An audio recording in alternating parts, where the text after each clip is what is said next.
Traffic controlling করতে আমরা অনেক কিছু উদ্ধার করেছি, যেমন আপনার বিভিন্ন অস্ত্র, তারপরে গাঁজা টাজা এগুলা উদ্ধার করছি। আর মানুষ প্রচুর অসচেতন, কেউ কারোর কথা মানে না, কেউ কোনো রাইটস মানে না, যে যার যার মতো স্পিডে গাড়ি চালায় চলে যায়। Integrated traffic management centre install করতে হবে। অ্যাডভান্স টেকনোলজি ইউটিলাইজ করে এই ট্রাফিক ম্যানেজমেন্ট করা ইজিয়ার হবে। সো এই সিস্টেম ইনস্টল করার জন্য লজিস্টিক সাপোর্ট লাগবে। আমাদের কিন্তু ট্রাফিক কন্ট্রোলে যারা যে পুলিশরা আছেন সেটা কিন্তু খুবই কম পরিমাণ। এটা আমরা অনেক আগ থেকেই দেখে আসছি। প্রত্যেকটা মোড়ে মোড়ে কিন্তু খুব অল্প সংখ্যক ট্রাফিক পুলিশই কাজ করতে পারে। সো যদি স্টুডেন্টরা সাপোর্ট করতে পারে, তবে ডেফিনেটলি ওদের পড়াশোনার পাশাপাশি এই কাজটা করবে। তো সেই সিস্টেমটা, সেই ওয়েটা কী হবে সেটা আমরা যারা সিনিয়র পার্সন আমরা হয়তো গাইড করতে পারি। ডেফিনেটলি আমরা গাইড করব। 250-টিরও বেশি ডিজাইন অপশন নিয়ে ওয়ালটন স্মার্ট ফ্রিজ, বোঝে আপনার প্রয়োজন। বাইরে আমরা দেখেছি যে যখন কোনো একটা ভেহিকেল পাস করে কোনো একটা করিডোর, তখন কিন্তু ওই করিডোরটা রোড সাইড ডিভাইসের মাধ্যমে, সেন্সরের মাধ্যমে কিন্তু এটার ওই ভেহিকেলের সব ইনফরমেশন নিয়ে নেওয়া যায়। ধরেন ফর এক্সাম্পল একটা জায়গায় যদি অ্যাক্সিডেন্ট হয়, সেই অ্যাক্সিডেন্টের ইনফরমেশনগুলো কিন্তু ওই ডিভাইস, রোড সাইড ডিভাইস কিন্তু সাথে সাথে পাস করে কোথায়? ট্রাফিক ম্যানেজমেন্ট সেন্টারে। ওই ট্রাফিক ম্যানেজমেন্ট সেন্টারে তখন দ্রুততম সময়ে, যাতে ওইখানে ওই ইনসিডেন্টের জন্য যাতে কোনো কনজেশন না হয়, তখন কিন্তু সাথে সাথে পুলিশ পাঠায় দেয় এবং সেই রোডটাকে ত্বরান্বিত দ্রুততম সময়ে কিন্তু ক্লিন করে দেয়।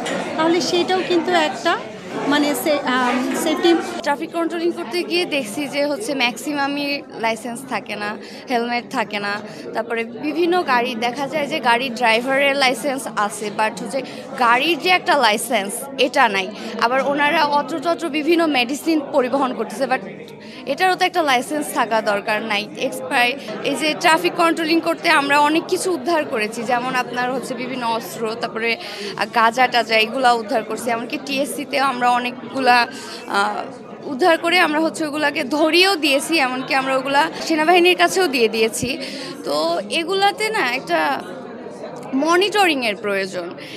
এখানে একটা মনিটরিং যদি থাকতো, যে এভাবে করলে ইনস্ট্রাকশন দিলে সেই কাজগুলো ঠিক সুষ্ঠুভাবে পরিচালনা করার জন্য একটা মনিটর হিসেবে কাউকে চাচ্ছিলাম, যে এসে আমাদেরকে মনিটর করে যেত।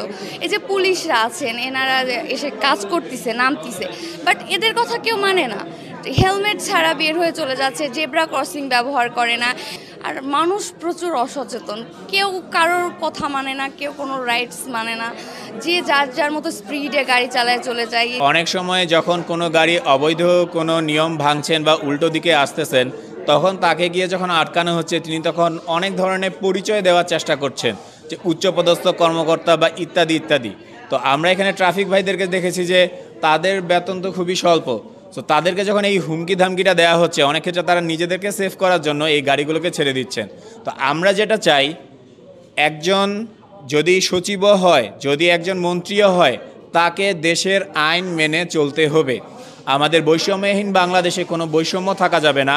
আইনের চোখে সবাইকে সমান হতে হবে।